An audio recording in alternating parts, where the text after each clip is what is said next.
আসসালামু আলাইকুম। ঈদের দিন রাত্রে আবারও একটা নতুন ভিডিও নিয়ে তোমাদের সামনে চলে আসলাম। ঈদ মোবারক সবাইকে। এতদিন আমরা শিখিয়েছি পাটিগণিতের অঙ্ক, প্রথম অধ্যায় স্বাভাবিক সংখ্যা ও ভগ্নাংশ। একাধারে একই রকম অঙ্ক করতে যে আমাদের একটু একঘেয়েমি লেগে যাচ্ছে। আজকে আমরা বীজগণিতীয় রাশি বীজগণিত করব। বীজগণিতীয় রাশি চতুর্থ অধ্যায়। কত পেজ? ৭৬ পেজ। ৭৬ পেজে আমরা বের করব।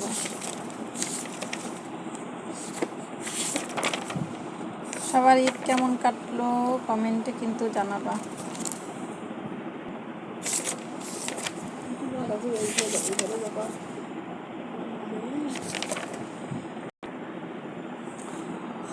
এই যে চলে আসলাম বীজগণিতের রাশি চতুর্থ অধ্যায়।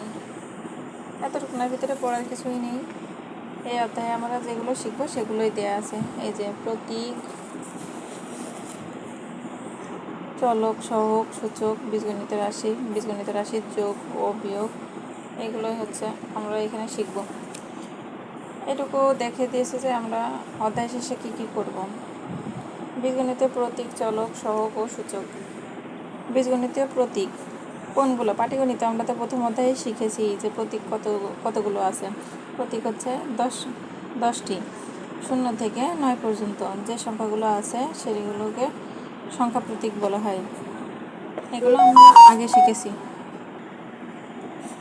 আচ্ছা, তাহলে পাটিগণিতের সংখ্যা বা প্রতীকগুলো আমরা লিখি। হ্যাঁ, পাটিগণিতে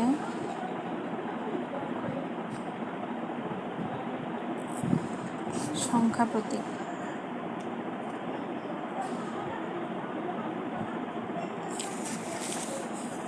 0, 1, 2, 3, 4, 5, 6, 7, 8 এবং 9। আর বীজগণিতে সংখ্যা প্রতীক কী কী? 0 তো 0 হয়, বাংলা আর ইংরেজি যতটুকু না পার্থক্য ততটুকু নাই। ওখানে 1 রয়েছে, এখানে 1, এখানে 2, এখানে 3, এখানে 4, এখানে 5, এখানে 6, এখানে 7, এখানে 8, এখানে 9।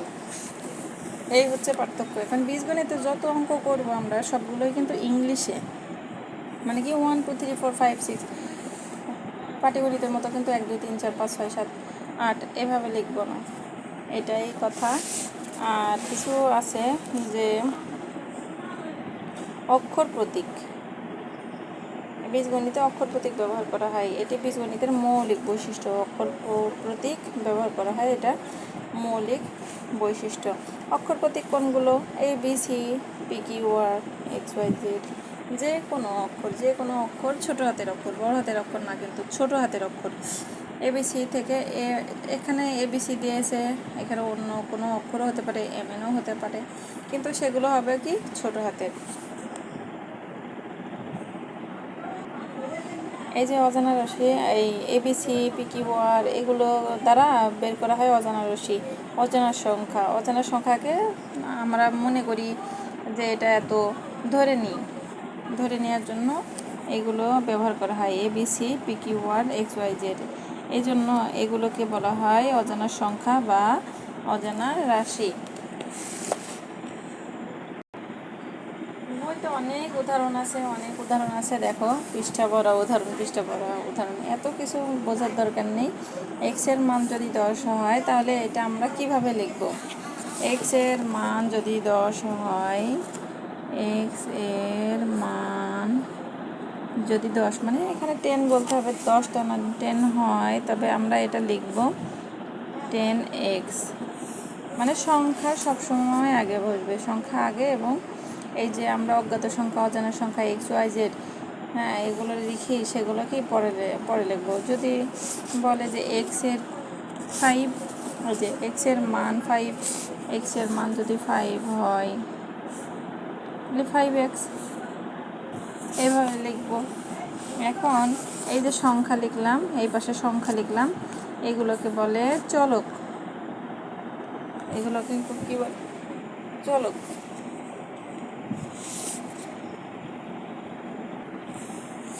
এখানে এক্স একটা প্রতীক আর এটা হচ্ছে একটা চলক, এই চলকের মান কিন্তু বিভিন্ন হতে পারে, যেমন 5-এর জায়গায় কত 2 হতে পারে, 3 হতে পারে, 10 হতে পারে, যে কোনো সংখ্যা হতে পারে। এটা কি পরিবর্তনশীল, এজন্য দেখো এখানে লিখে দিয়েছে। লক্ষ্য করি চলক এমন একটি প্রতীক যার মানের পরিবর্তন হয়। তারপরে বলেছে কি চলকের মান নির্দিষ্ট নয়। এখানে বলে দিবে যে চলক কত, সেটা অনুযায়ী আমাদেরকে বসাতে হবে। চলক বিভিন্ন মান ধারণ করতে পারে, একই কথা। আচ্ছা, এ পর্যন্ত আমাদের শেষ। তারপরে দেখো প্রক্রিয়া চিহ্ন। পূর্বে আমরা পাটিগণিতে যোগ বিয়োগ গুণ ভাগ শিখেছি, আর এখন এগুলো কি হবে সেটাই বোঝাবে আমাদেরকে। পাটিগণিতে প্রক্রিয়া চিহ্ন দিয়েছে যোগ বিয়োগ গুণ ভাগ, আর বীজগণিতে প্রক্রিয়া চিহ্ন দিয়েছে প্লাস মাইনাস ইন্টু ডিভিশন। মানে এই যে চিহ্ন আমরা পেলাম পাটিগণিতে যোগ বিয়োগ গুণ ভাগ, এগুলোর যে ইংরেজিতে যে ভাষাগুলো আছে সেটাই হচ্ছে আমাদেরকে এখানে ব্যবহার করতে হবে।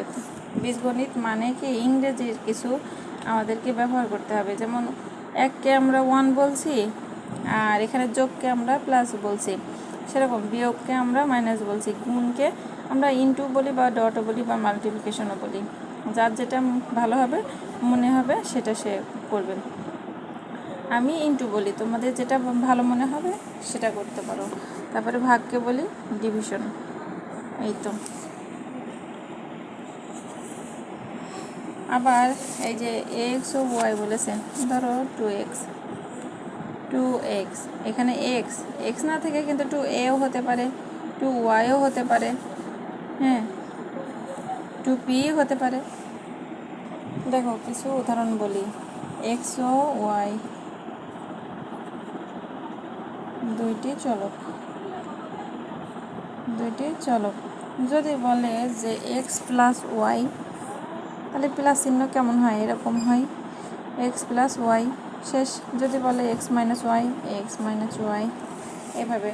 যদি বলে এক্স ইন্টু ওয়াই, তাহলে এক্স গুণ ওয়াই, তাই না, গুণ। তাহলে গুণের পরিবর্তে আমরা একসাথে লিখতে পারি এক্স ওয়াই, ওকে, বা এক্স ডট ওয়াই, এভাবেও লিখতে পারি। আচ্ছা, যদি বলে এক্স ডিভিশন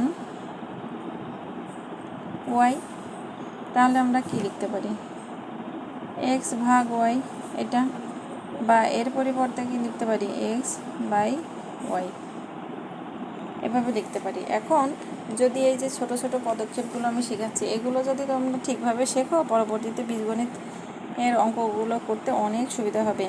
অনেকে বীজগণিতকে অনেক ভয় পায়, মনে করে যে ক্লাস 1 থেকে 5 পর্যন্ত সবগুলো পাটিগণিত করে এসেছে, বীজগণিত কি নাকি। বীজগণিতের মতো সহজ অঙ্ক আর হয় না। যদি তুমি কিছু 2-3টা ক্লাস করো আমার, বুঝতে পারবা যে কতটা সহজ। এখন এক্সকে যদি 3 দ্বারা গুণ করা হয়, এক্সকে যদি 3 দ্বারা গুণ করা হয়, তাহলে আমাদের কিভাবে লিখবো, এক্স গুণ 3 না, কিন্তু এই যে সংখ্যা কি পরে লেখা যায় না, তাহলে 3 আগে আসবে আর এক্স পরে 3x হবে। আচ্ছা, আজকে এ পর্যন্তই থাক ভিডিওটা। সহজে এগুলো প্র্যাকটিস করো, কালকে উদাহরণগুলো করিয়ে দেব সহজে। আজকের ভিডিও এ পর্যন্তই। সবাই ভালো থাকো, সুস্থ থাকো। কমেন্টে কিন্তু জানাবা যে তোমাদের ঈদ কেমন কাটলো। আমার ঈদ কিন্তু ভালোই কেটেছে। আসসালামু আলাইকুম।